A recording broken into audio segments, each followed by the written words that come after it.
하나님께서는 우리에게 명령하시기를 내 부모를 공경하라 하십니다. 주님께서 10계명을 우리에게 주셨는데 1계명부터 4계명은 하나님을 어떻게 섬겨야 되는지에 대한 계명입니다. 그리고 5계명부터 10계명은 내 이웃을 어떻게 사랑해야 되는지에 대한 계명인데, 그 중에 제일 먼저 5계명이 내 부모를 공경하라 라는 말씀입니다. 왜 하나님께서는 내 이웃을 사랑하는 것에 있어서 제일 먼저 내 부모를 공경해야 된다라고 말씀하셨을까요? 여러분, 보이는 부모를 사랑하지 못하고 보이지 않는 하나님 아버지를 사랑할 수 있다고 생각하십니까? 성경은 그 이야기를 거짓이다라고 말합니다.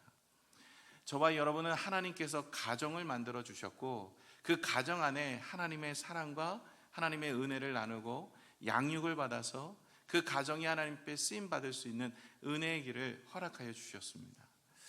가정에 충실한 자가 되어야 하나님께 쓰임 받습니다. 그리고 가정을 통해서 하나님의 사랑을 증거하는 믿음의 모습을 우리가 행해야만 하나님의 기쁨이 되실 수가 있습니다. 저와 여러분이 그런 믿음의 삶을 잘 살아내시는 2025년도가 되시기를 축원합니다. 우리는 예배소서를 함께 나누고 있습니다. 예배소서는 총 6장까지 되어 있는데 1장에서 3장과 4장에서 6장은 좀 다릅니다. 1장에서 3장까지는 하나님께서 어떻게 우리를 사랑하셨는지를 이야기하면서 하나님의 은혜에 대한 말씀이 1장에서 3장까지 이야기해요. 그래서 우리가 하나님이 우리를 사랑하셔서 성도로 만들어준 이야기가 1장에서 3장, 성부 하나님의 은혜, 성자 예수님의 은혜, 성령 하나님의 은혜, 그 은혜를 통해서 우리가 어떻게 구원을 얻었고 우리가 어떻게 성도가 되었는지를 이야기합니다. 그리고 나서 4장에서부터 6장까지는요, 성도된 우리가 어떻게 살아가야 될지, 어떻게 하나님께 그 은혜 받은 자가 은혜를 돌려드릴 수 있는지를 이야기하고 있는 내용입니다. 그 중에 주님께서 지난주에도 같이 나눈 것처럼 내가 너희에게 새 계명을 주겠다, 서로 사랑하라 라고 말씀하십니다. 우리에게 새로운 계명, 10계명 말고요, 또 다른 하나님이 우리에게 주신 계명을 주셨어요. 성도가 지켜야 될 계명의 모습 중에 하나가 서로 사랑하라는 거예요. 서로 사랑은요, 그냥 사랑과 좀 다릅니다. 서로 사랑하라, 서로 용납하라, 서로 용서하라, 서로가 들어가 있는 것은요, 우리가 화목하라 이 얘기입니다. 다시 말해, 주님께서 우리를 성도로 불러주셨는데 우리가 서로 사랑하게 되어지면 세상 사람들이 너희가 내 제자인 줄 알리라, 화목을 이루는 것이 무엇보다 중요하다고 주님은 말씀하고 있는 거예요. 그러면서 주님이 이 새 계명을 너에게 주겠다라고 말씀하실 그때가 무엇을 하고 있었던 때냐면 세족식을 하고 있었던 때였어요. 그래서 예수님께서는 제자들의 발을 씻기시면서 너희가 순종과 섬김을 내가 보이노라, 너희가 서로 이렇게 발을 닦아주고 섬기는 자가 되어서 너희가 서로 사랑하는 자가 되라. 다시 말해, 주님이 보여주신 사랑은요, 우리가 서로 사랑하는 것, 어떻게 되어질 수 있습니까? 예수님이 보여주셨던 순종과 섬김이 우리가 서로 사랑할 수 있는 모습이 되는 거예요. 그러므로 저와 여러분이 화목됨을 이루고 싸우지 않고 함께하며 기쁨으로, 여러분 자녀 기르지 않습니까? 자녀들 길러보면요, 가장 부모의 마음이 속상할 때가 누구냐면 서로 자녀들끼리 싸울 때입니다. 자녀들끼리 싸우면 너무 속상해요. 누가 맞고 누가 틀리냐의 문제가 아닙니다. 여러분, 자녀들이 화목을 이루고 아름답게 살아가는 것, 하늘 아버지가 가장 원하는 것이에요. 저와 여러분이, 우리가 있는 가정, 우리가 있는 교회, 우리가 있는 사회, 직장이나 학교나 우리의 모든 삶 속에서 하나님이 주신 은혜로 화목함을 이루는 여러분이 되시기를 부탁을 드립니다. 근데 이 화목함을 이루기 위해서는 꼭 지켜야 될 두 가지가 있는데, 첫 번째가 바로 순종이고 두 번째가 섬김입니다. 이건 지난주에 우리 같이 나눴던 부부의 모습도 마찬가지로 우리 나누었죠. 부부가 아내는 남편을 죽게 하듯 하라고 이야기를 했습니다. 오늘도 이렇게 찬양으로 아름답게 찬양하고 영광 돌렸어요. 여러분 보면은 우리 찬양팀들이 할렐루야 하면서 얼마나 웃으면서 찬양하셨어요? 그 얼굴로 남편을 대하라는 거예요. 아시겠죠? 오늘 딱 문을 열고 들어오면 오늘 그 얼굴, 여기서 찬양했던 그 얼굴로 남편 수고했다고 할렐루야 하면서 남편 대하며 은혜가 되죠. 순종과 섬김입니다. 이래야 우리가 하나 될 수 있어요. 또 남편은 아내를 주님이 교회를 사랑하는 것처럼 사랑하래요. 몸된 교회를 사랑하는 것처럼 내 몸인 양 사랑하라는 겁니다. 이것 또한 순종과 섬김을 통해 이루어질 수 있어요. 여러분, 우리가 하나 되는 건요, 주님께서 보내주신 모습처럼 생활하는 겁니다. 우린 그리스도인이에요. 그리스도인이라는 것은요, 예수님처럼 말하고 행동하는 거예요. 예수님처럼 말하고 행동하는 것. 예수님이 어떻게 행동하고 어떻게 말했습니까? 그는 섬김을 받으려 이 땅에 온 것이 아니라 섬기려 이 땅에 오셨다 그랬어요. 주님께서는요, 하나님의 말씀에 순종하여 이 땅에 오셔서 우리를 섬기기 위해서, 우리를 위해 십자가에 달려 돌아가 대성물이 되기 위해, 우리를 섬기기 위해 오셨어요.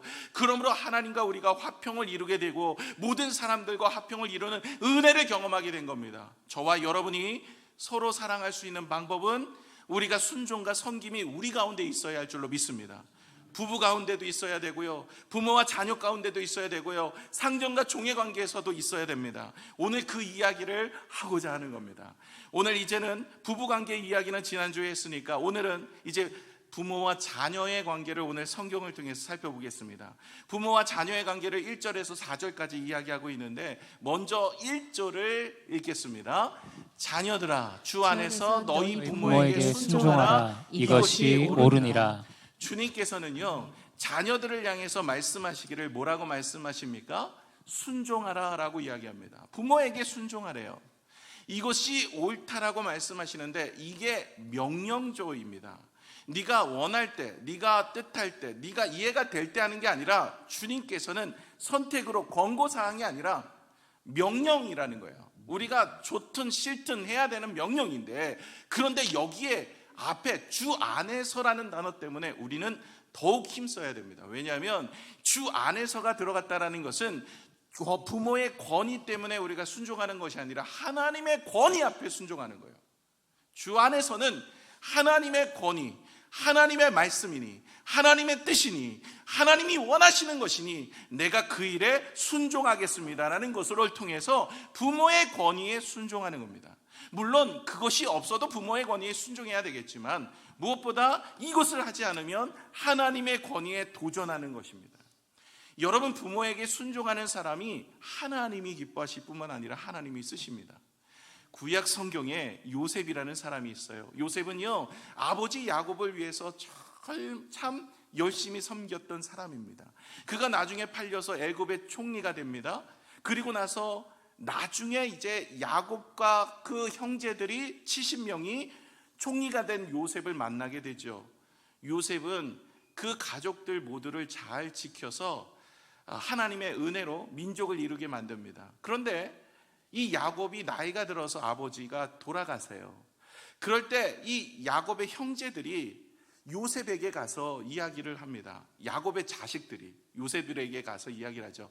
11명의 자녀들이 있었잖아요. 12명이고 딸 디나까지 13명인데 요셉은 총리고, 그리고 나머지 11명, 그리고 딸 디나까지 그 아이들이 이제 두려움에 쌓인 겁니다. 왜요? 아버지가 돌아가셨으니 필경 이제 요셉은 아버지에게는 효도하는 자였기 때문에 아버지의 마음을 아프게 하지 않을까 봐 우리들을 이렇게 내버려 두었지만, 이제 아버지가 돌아가셨기 때문에 우리는 이제 딱 죽을 목숨이다, 이런 생각으로 아버지가 돌아가시고 나서 요셉을 찾아가서 이렇게 이야기합니다. 아버지가 우리가 사이좋게 지내라 그랬고 아버지가 우리를 잘 돌아보라고 하지 않았느냐, 이러면서 아버지 이야기를 해요. 왜 이렇게 이야기할까요? 형제들이 알고 있었거든요. 요셉이 아버지의 말은 끔찍히 지킨다는 것이요. 그런데 사실은 요셉이 아버지도 그렇게 공경하고 사랑했지만은 그 형제들도 그런 마음으로 그렇게 놔둔 것이 아니었죠. 그래서 요셉은 그 길로 들어가 펑펑 울게 됩니다. 내가 그런 마음으로 당신들을 사랑한 것이 아닌데. 이 요셉이 그렇게 하나님 앞에 쓰임받을 수 있었던 인생은요, 바로 아버지의 말에 순종을 하고 늘 효도했던, 그래서 채색 옷을 입혔을 때는요, 그 당시 문화가 채색 옷을 입히는 아이들의 문화는요, 특별히 그 가문에서 한 명 정도를 뽑아서 입혔대요. 성경 말씀을 잘 알고 아버지께 효도하는 아들을 채색 옷을 입혔다고 합니다. 그러니까 요셉은 특별히 아버지에게 효도했던 그런 아들이었어요. 하나님께서는 눈여겨보셨던 것이죠. 그래서 그 요셉을 통해서 하늘의 일들을 이루어 가십니다. 여러분, 예수님께서도요 효도하셨어요. 누가복음 2장 51절에 보시면 이렇게 말씀하십니다.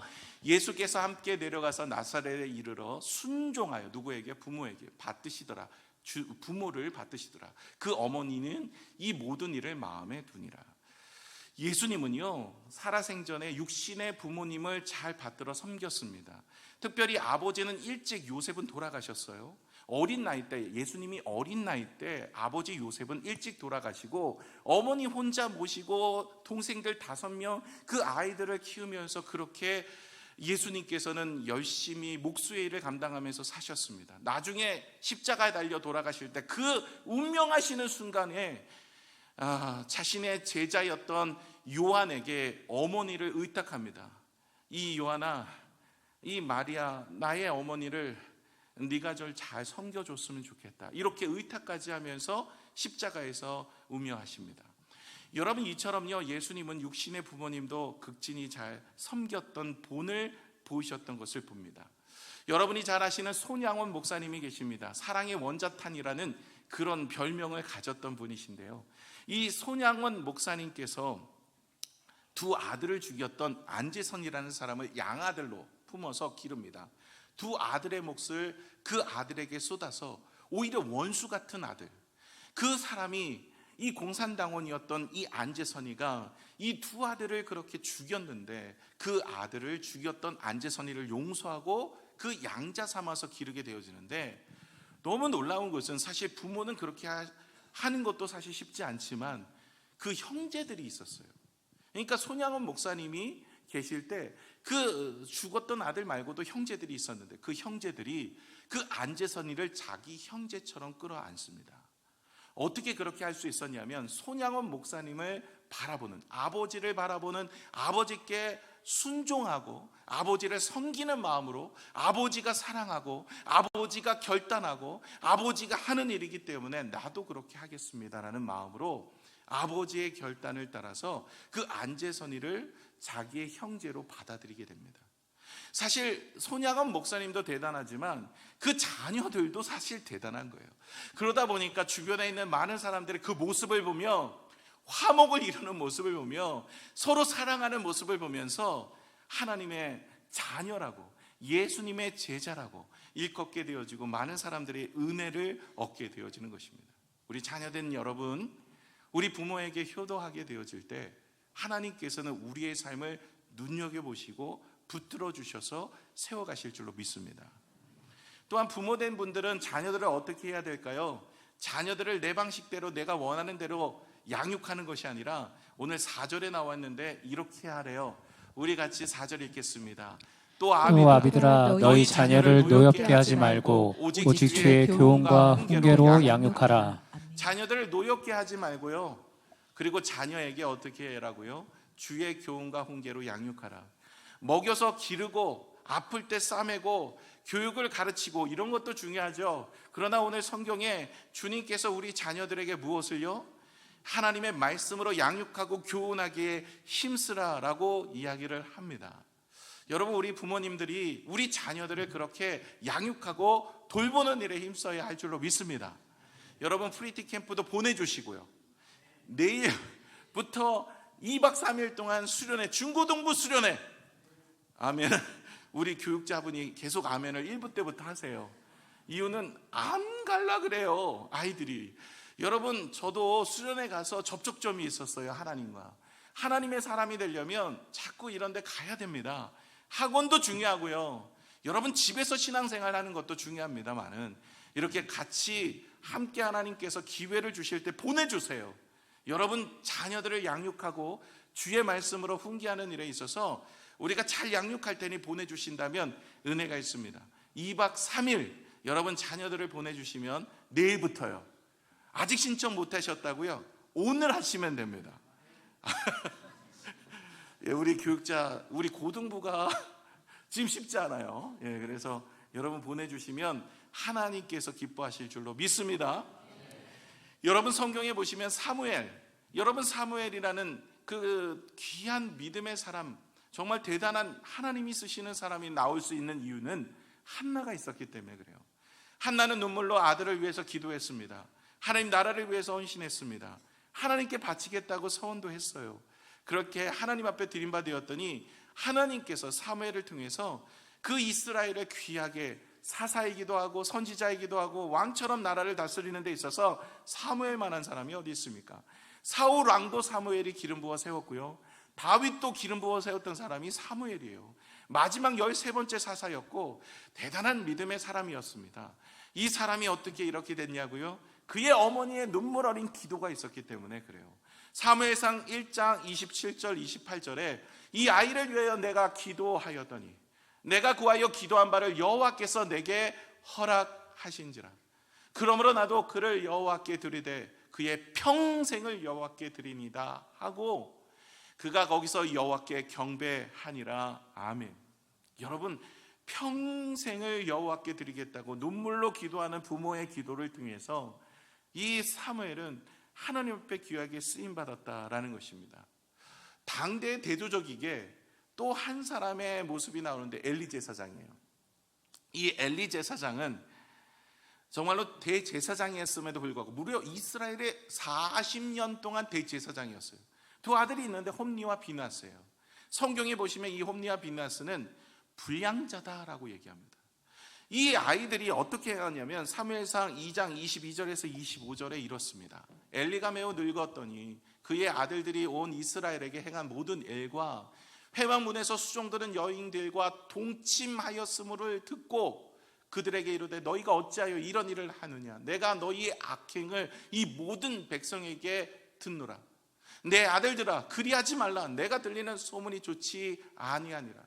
너희가 여호와의 백성으로 범죄하게 하는도다. 사람이 사람에게 범죄하면 하나님이 심판하니와 만일 사람이 여호와께 범죄하면 누가 그를 위하여 간구하겠느냐 하되 그들이 자기 아버지의 말을 듣지 아니하였으니 이는 여호와께서 그들을 죽이기로 뜻하였음이었더라. 무슨 말이에요? 그들이 너무 악행을 많이 해서 마음이 완악해졌어요. 아버지의 이야기를 듣지 않아요. 놔두시는 거야. 주님이 내버려 두심. 로마서에 말씀하신 대로 주님이 내버려 두신, 이건 끝난 겁니다. 그러면 어떻게 됩니까? 이 아이들이 블레셋과의 전쟁에 나가서 법궤 가지고 나갔다가 법궤도 빼앗기고 두 아들은 즉사합니다. 거기서 순직합니다. 그리고 나서 아버지도 이 소식을 듣고 엘리 제사장도 목이 꺾여 죽죠. 감은 그렇게 끝난 겁니다. 왜 그럴까요? 엘리 제사장은요, 아들이요, 여기서 오늘 성경에 보면 아들을 잘 양육한 것 같죠? 아니에요. 엘리 제사장은 아들이 죄를 범하고 교회를 빠지고 세상길을 걸어가고 세상의 방법으로 살아가도 야 그렇게 하지마 말로만 했어요. 전혀 아이들을 터치하지 않았어요. 저희 집 현준이 현민이었으면 머리 다 뽑혔어요. 제 머리 됐어. 아니 어떻게 해서든지 하나님 앞에 범죄하지 않도록 해야 되는데, 제가 우리 아이들한테 그랬어요. 현준아 현민아, 아빠가 목살에서 너희가 수요 예배도 나오고 금요 예배도 나오고 주일 예배도 나오고 주일 오후도 나오냐? 그랬더니 아이들이 그러더라고요. 두 아이가, 아빠 저는 아빠가 목살에서 그렇게 나가는 게 아니에요. 아니, 목사니까 그렇잖아요. 아들이 아빠 사업 도와준다고 나올 수 있잖아요. 그런데 우리 아이들은 그런 생각을 안 하더라고요. 그래서 네가 자원하면 나오는 게 맞냐? 아빠 저를 아시지 않습니까? 제가 아빠 설교 안 좋을 때 항상 안 좋다고 얘기하잖아요. 정직한 사람입니다.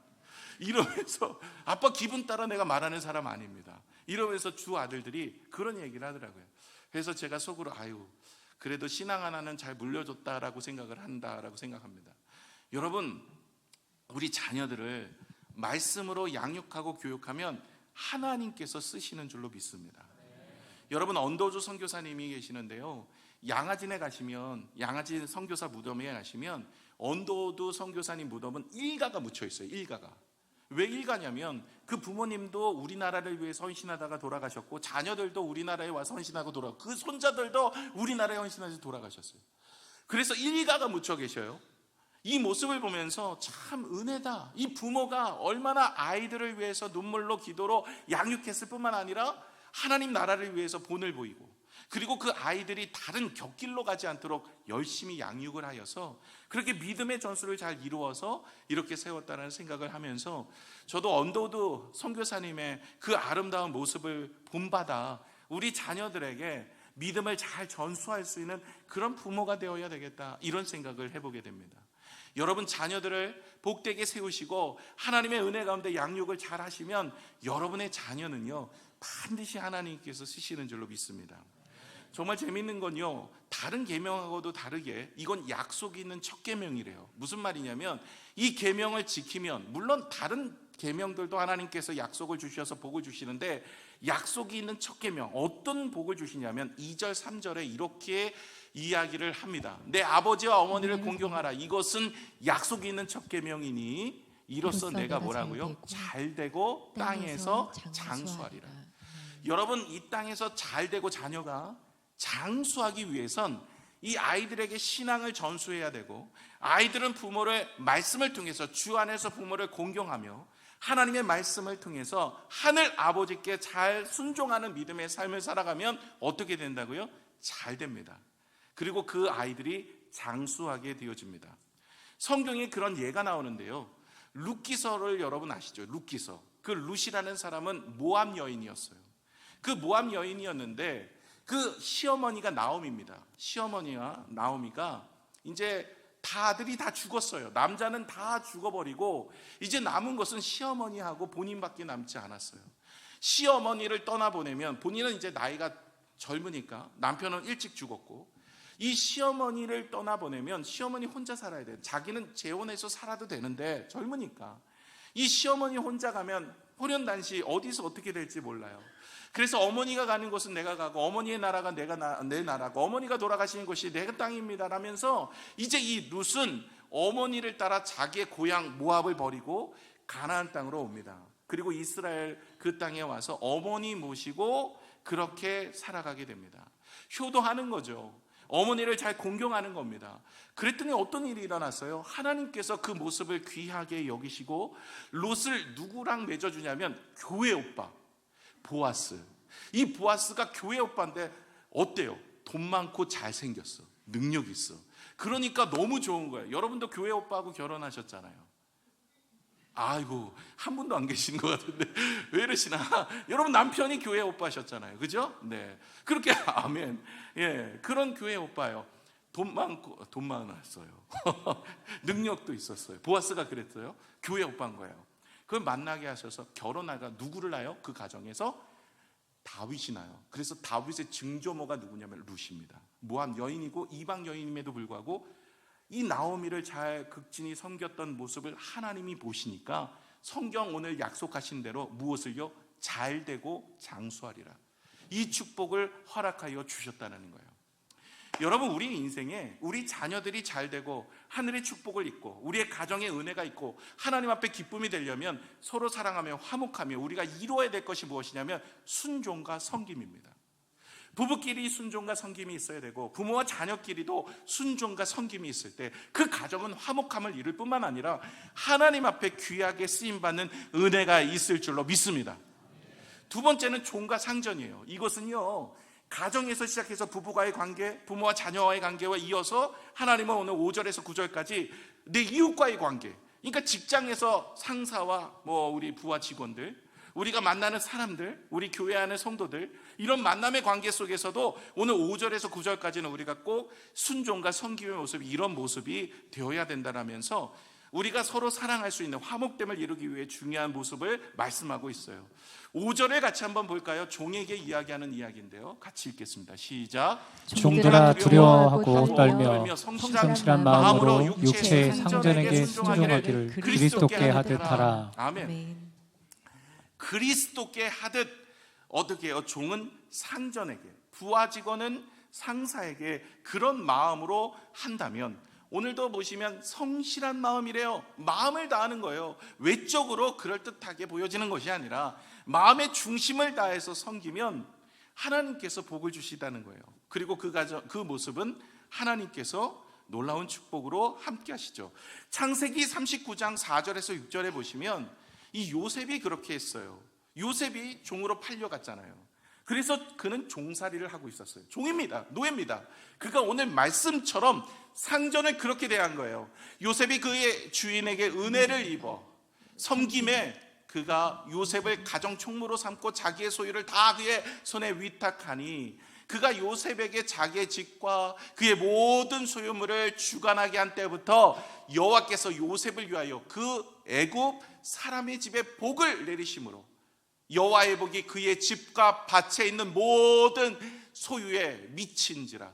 주인이 그의 소유를 다 요셉의 손에 의탁하고 자기가 먹는 음식 외에는 간섭하지 아니하였더라. 요셉은 용모가 뛰어나고 아름다웠더라. 왜 이렇게 됐습니까? 그는 이전에 벌써 부모에게 뭐예요? 효도하고 하나님을 잘 섬겼더니 하나님께서 그의 인생에 복을 주시고 은혜를 주셨는데 이가 종이 되었잖아요. 형제들에게 미움받고 종으로 팔렸어요. 종인생이에요. 그럴 때 그는 종이었을 때 상전을 대할 때, 자기 주인을 대할 때 어떻게 해요? 성실한 마음으로 대했더니 하나님께서 그의 인생에 복을 주셨어요. 가정총무로 하나님께 영광을 올려드렸어요.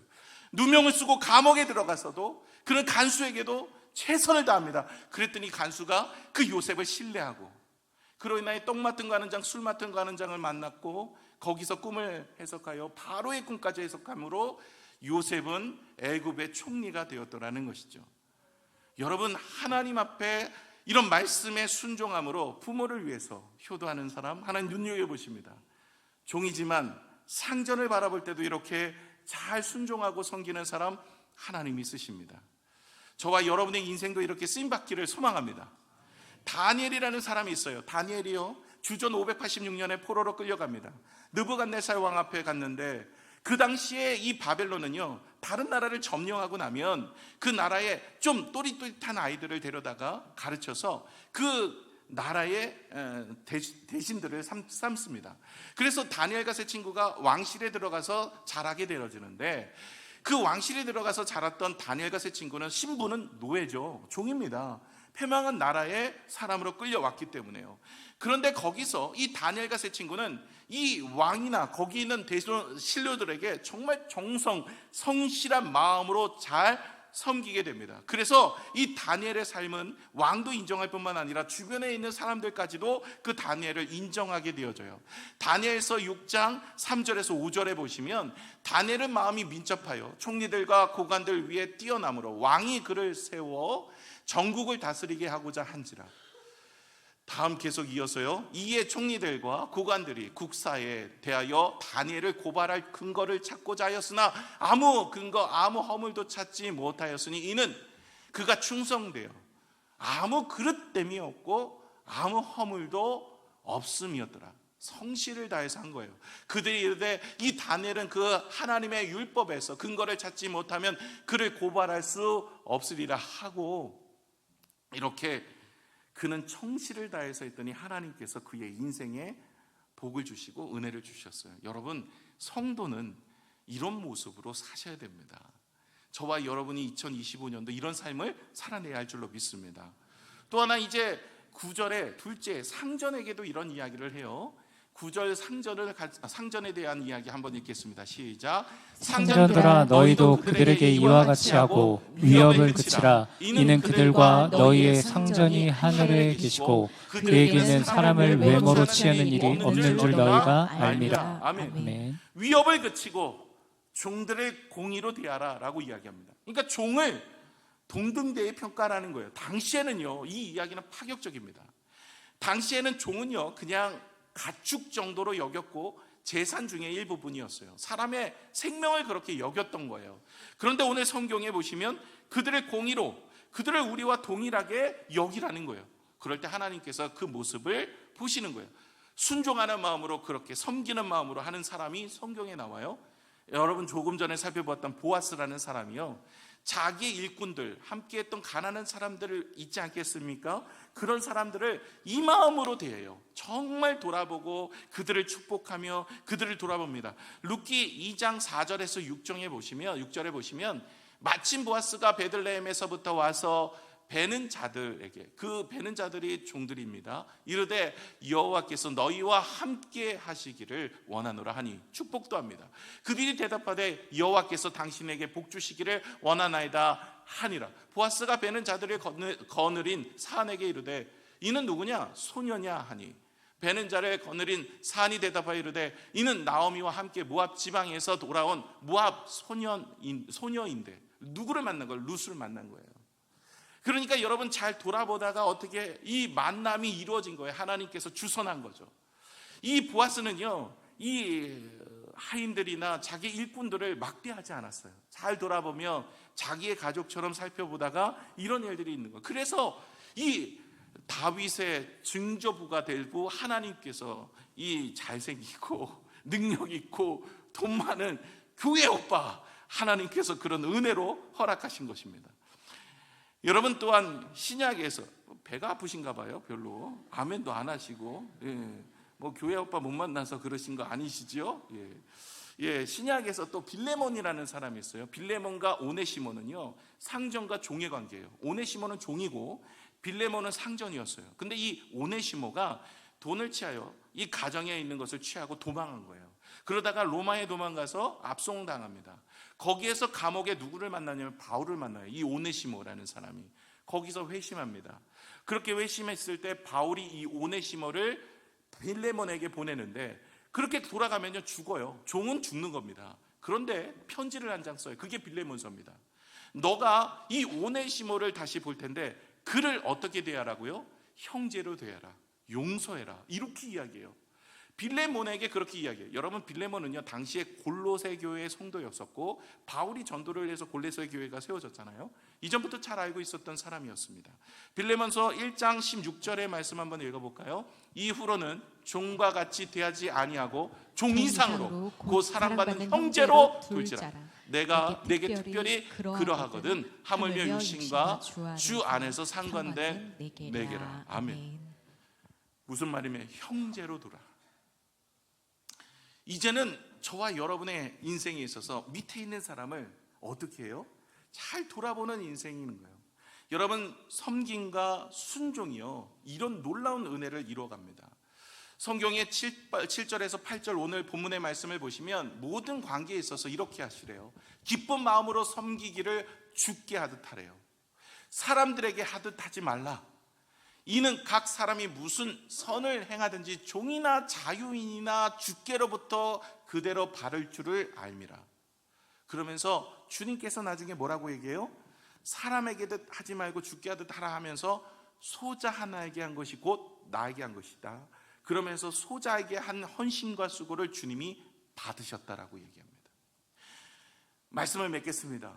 저와 여러분의 삶은요, 하나님께서 성도로 불러주셨습니다. 우리가 세상 사람들에게 제자라고 우리가 이야기를 들을 수 있는 방법은요, 다른 게 없어요.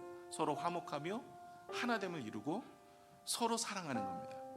서로 사랑하기 위해선 주님이 보여주셨던 순종과 섬김이 우리 가운데 있어야 돼요. 주님께서는 하나님의 말씀에 순종하여 이 땅에 오셨고 우리를 섬기기 위해서 그리 대속물로 내어주십니다. 마가복음 10장 45절에 인자가 온 것은 섬김을 받으려 함이 아니라 도리어 섬기려 하고 자기 목숨을 많은 사람의 대속물로 주려 함이니라.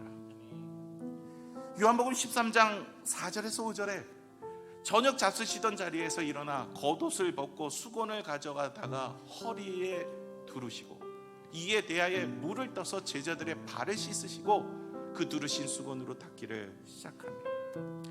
주님께서는 제자들의 발을 씻어주시며 너희도 이와 같이 하라 명하셨어요. 서로 사랑하라. 내가 너희에게 새 계명을 주노니 서로 사랑하라. 너희가 서로 사랑하면 세상 사람들이 너희를 내 제자인 줄 알리라. 여러분, 우리가 성경을 많이 읽고 기도를 많이 하고 신학교를 나오고 목사 안수를 받고 임직을 받아도 우리가 서로 화목하지 아니하고 서로 섬기고 순종하지 않으면 여러분, 하나님 앞에 기쁨이 될 수 없습니다. 부부간에, 부모와 자녀간에, 종과 상전간에, 우리의 모든 환경 속에서 이 서로 사랑하라, 그리고 하나됨을 이루고 화목하라는 것은 하나님의 영광을 드러내는 일입니다. 요한복음 17장 4절에 아버지께서 내게 하라고 하신 그 일, 내가 이루어 아버지를 이 세상에서 영화롭게 하였사오니, 주님은요, 주님이 하라고 했던 그 일을 준행함으로 인해서 하나님을 영화롭게 하였어요. 저와 여러분이 하나님의 영광을 위해 사시기를 원하십니까? 그렇다면 부부간에도 순종과 섬김이, 부모와 자녀 간에도 순종과 섬김이, 종과 상전 간에도, 저와 여러분이 세상 가운데서도, 교회 안에서도 순종과 섬김으로 아름다운 사랑의 모습을 이루어가면 하나님께서 그 모습에 기쁨이 있을 줄로 믿습니다. 고린도전서 9장 19절의 마지막으로 이렇게 말씀하십니다. 바울은 이렇게 고백하는 거예요. 내가 모든 사람에게서 자유로우나 스스로 모든 사람에게 종이 된 것은 더 많은 사람을 얻고자 함이라. 나는 모든 사람들의 종으로 살기를 원했다. 이유는 내가 종으로 순종하고 섬기는 자리로 살기를 원했다. 이유는 내가 많은 사람들을 하나님의 백성들로 내가 이끌어가기를 원했기 때문에 그렇다는 거죠. 여러분, 우리가 왜 전도가 힘듭니까? 이유는 우리의 삶이 아직까지 이 서로 사랑하고 화목됨을 이루고 순종하고 사랑하지 못해서 그렇습니다. 여러분, 우리 교회가 좋아질 수 있는 방법, 지금도 좋은 교회지만 더 좋아질 수 있는 방법은 바로 이것을 순종하는 여러분과 제가 있을 때 되어지는 줄로 믿습니다. 우리 청라 21세기 교회가 하나님 앞에 더 좋아지는 교회가 될 수 있도록 서로 사랑하고 화목됨을 이루고 순종하고 섬길 수 있는 믿음의 모습으로 사셔서 하나님 앞에 기쁨이 되는, 하나님 앞에 쓰임받는 저와 여러분이 되시기를 축원합니다. 함께 기도하겠습니다.